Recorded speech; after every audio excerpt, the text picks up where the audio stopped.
Welcome to Our Girl Relationships. We talk about the problems people face in their day to day lives. Let's start with the video. I'm female, 34, and family has a long history of running cattle ranches in Indiana. We've been doing it since my great grandfather migrated here, and now we own over 3,500 acres of land for raising cattle and growing crops. I know a lot of you all on Reddit don't get this kind of lifestyle, but I and my husband are deeply passionate about it, and that has been greatly appreciated by my family, who are also a bunch of ranch hands. My sister Deborah, female 32, though looks at all of this with a lot of disdain. Both of us went to Indianapolis for college, where I did a degree on agricultural sciences and she did a degree in geography. While I respect city life and don't put it down, my heart belongs here in the big old plains of the country. Deborah, though, was taken in by the fast paced nature of everything Indianapolis had to offer and made it her sole mission to move out of state and set her sights even further on New York City. I won't lie, the family, myself included, was a bit harsh to her when she told us that she had her life set out for this path. But at the end of the day, a bird's got to leave the nest, right? Our grandfather passed away in 2009, and in his will gave me and Deborah every 450 acres of land to build up our own ranches. I and my husband were really taken aback by this gesture and respected the fact that Grandpa had respected us enough to give us such a direct role in the family's ranches and expansion. So we got to work, and currently we have some of the nicest pastures in the Great Plains. The neighboring acreage was my sister's, and she treated it as if the world's worst burden had been thrown on her. Due to Grandpa's death, she postponed her outward journey to New York City, where she had bagged an offer to work for some petrochemical company, and complained about it constantly. At the time of Grandpa's death, I had to not only deal with the loss of a beloved family member, but also work out how to set up my ranch, get good cattle, make a network with the vets and experts in the area, and more. My husband was my rock throughout all of this, and I couldn't have done it without him. Deborah, I think, reached out to some company that assesses your land for oil and gas and ends up selling it for you. Kind of like a real estate agent for big mineral deposits. She did this in August 2009, barely a few months after getting the land, and with no effort to try and cultivate or grow it. Again, while this went against everything we stood for in the family and was disrespectful to Grandpa, in my opinion, we didn't deny her the right to do it or treat her poorly like we did before, because we understood that times are changing and Deborah wanted to do things differently. That was all in the past, and Deborah lives in New York now. As I said, I and hubby have done a good job with our ranch and are quite well off. The only eyesore for us is the big mining project that Deborah's ranch has become, but that doesn't affect us too much. As the company knows protocol well and doesn't overuse our shared resources. From our family get-togethers, I can make out that my sister isn't making it big in the city and is stuck in the middle, struggling every now and then to move her way up the career ladder. There's a lot of office politics there, and back home it was just down to your hard work and support from your family. A month or two ago, my husband came to me distraught and revealed a big secret. Deborah had basically stolen $15,000 from him by telling him that she had discovered an old document that redefined the boundaries of our shared property, giving her ranch, or should have been ranch, 100 extra acres. She then emotionally manipulated him into paying her money since she should have earned more from selling off her share of the land. She took $15,000 for now and said she'll take more as well. I was shocked and also kind of annoyed at my husband for not telling me. He's a big sweetie and didn't want me forming a negative opinion of my sister and basically footed the $15,000 out of his savings. Furthermore, he didn't even do any more digging into the issue, which I definitely would have done. Where in the world did Deborah get access to this document, and what kind of weightage did it have? I asked him to show me the chats through which Deborah had blackmailed him, and there was a scan of the document there. It was a land survey from 1895 and did show the land to be encroaching over ours. But I mean, there's no way this would stick, right? My anger was mounting at this point, and I needed to get to the bottom of this. I ended up asking a relative of ours about it. He's a lawyer, but not a heartless one. And he said that if we can prove that Grandpa combined the adjoining properties when he had bought it, not only would my 100 acres be safe, but I could also probably throw Deborah's sale of her share into a lot of legal stuff.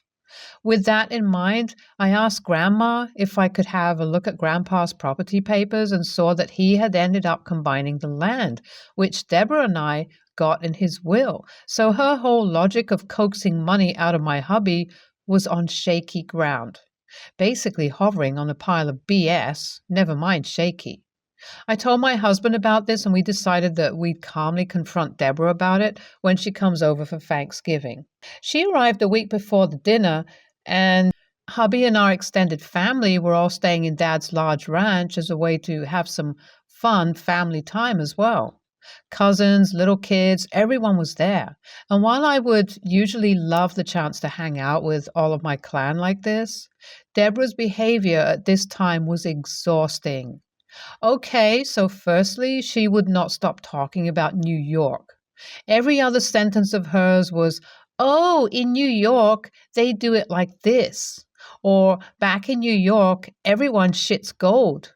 Okay, that one's not true. That annoyed everyone, but we were used to it.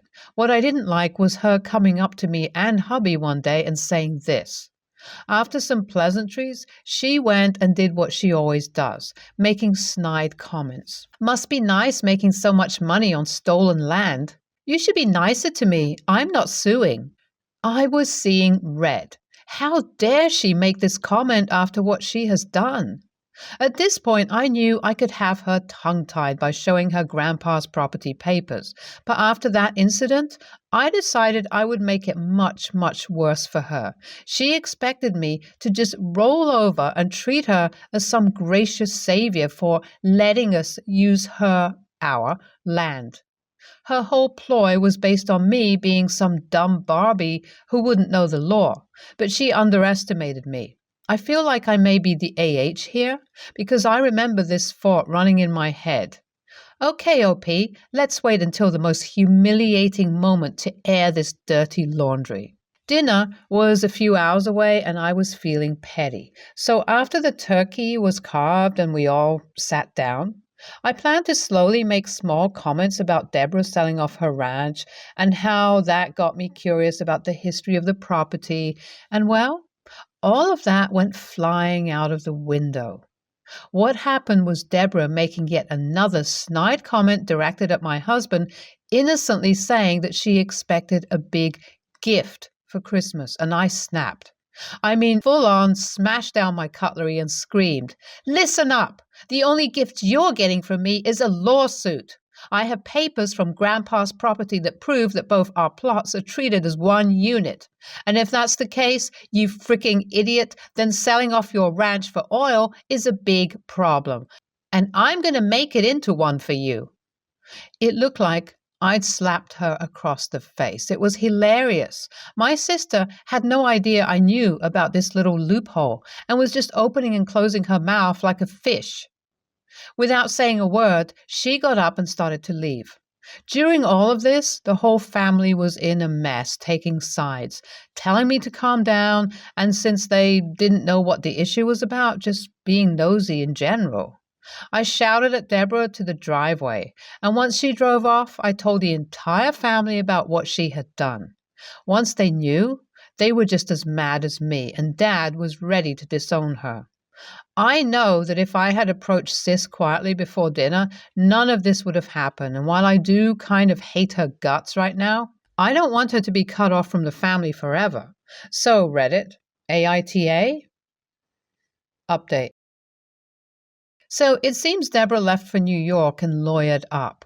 The same relative who helped me out earlier said he can help out too, and she doesn't have a leg to stand on. It seems like we'll be taking this to court. Update 2. Guys, the court proceedings have been going on for a month now, and it's looking like it's in our favor. The oil company that Deborah sold the land to approached us to settle out of court so they could continue their mining without less hassle. And oh boy, they're throwing a lot of money our way. I might take up this offer, but I'll let you know what happens as the case goes on. Update 3. So we did end up taking the settlement and Mama's getting herself a new John Deere. The case is closed, but Deborah ended up eating away most of her money in legal fees and from what I heard, reached out to Dad for a loan to put her savings back in check. I also read a lot of your comments and you all are right. I shouldn't be that concerned for her. So I don't care what my family wishes to do about my sister, but I'm going NC. ESH. You do suck a little because I feel like the whole call out made this take a turn for the worse. And even if most of the comments disagree with me, she is still your sister. She's an AH, but maybe you could have helped her see that in a less combative way. NTA.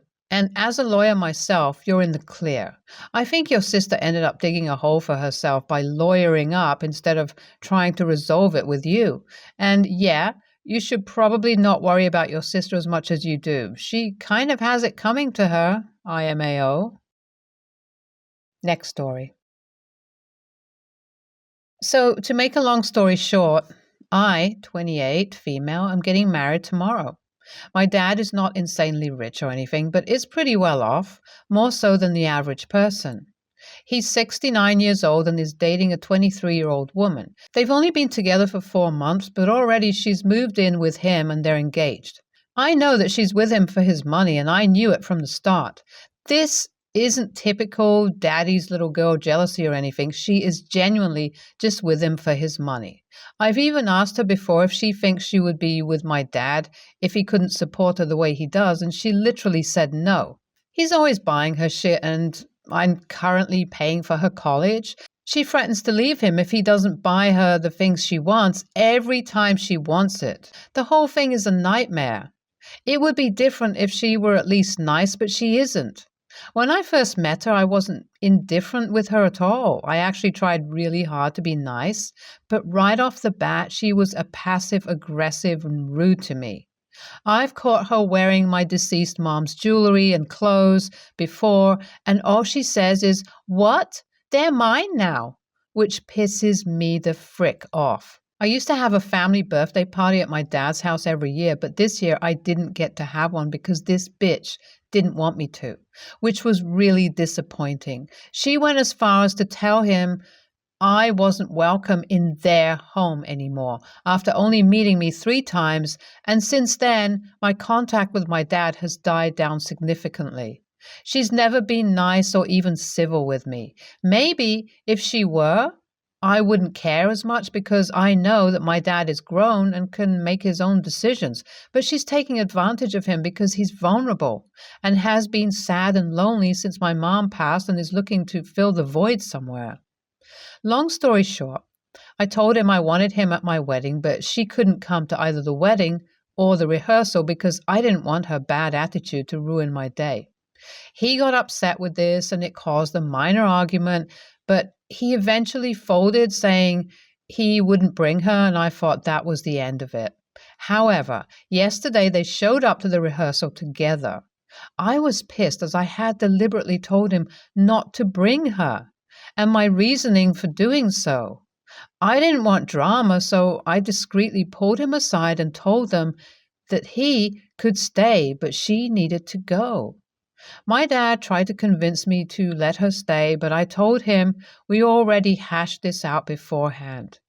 He got mad and they ended up leaving. That night she texted me letting me know that my dad would not be walking me down the aisle, and this is only a result of my own immature actions. This obviously breaks my heart because I love my dad with my whole heart, But when I called him to ask, he confirmed what she said. I'm honestly so depressed about the whole thing and regret it, but at the same time, there has to be a point when I stand up for myself against her. AITA? Edit. The official ceremony starts in about an hour, and my uncle's going to be walking me down the aisle. Oh, that's just gross. The age difference is pretty stark, but the real issue is your father's behavior. Trying really hard to understand what he could possibly see in her, other than the obvious, that would be worth cutting his daughter out. Your dad is the AH, as is SM. Your dad has allowed her to marginalize you and cut out your relationship. It sounds like he's pretty set on burning this bridge. Normally, I would say it's not good to expressly exclude a significant other, but she's toxic. AFNTA. Let me break it down for you. Something else is more important. That's how it goes here in AITA. And in the conflict in general, two people who are in disagreement about what matters more. To you, respecting your mother's memory and the family bond is more important. To your father, his new wife is more important. Do not invite him and expect him to respect and abide by anything so long as the new wife wants something in conflict with your requests. He has already made that very clear when he broke an agreement with you for her. You are not more important to him, she is. So why waste your special day fretting over someone who can't even spare the energy to do the same over you? Doesn't matter who it is, father or not.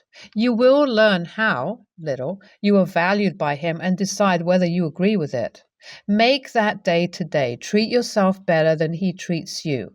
NTA. Next story.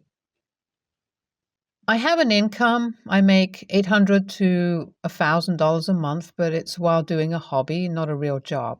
So here's the deal.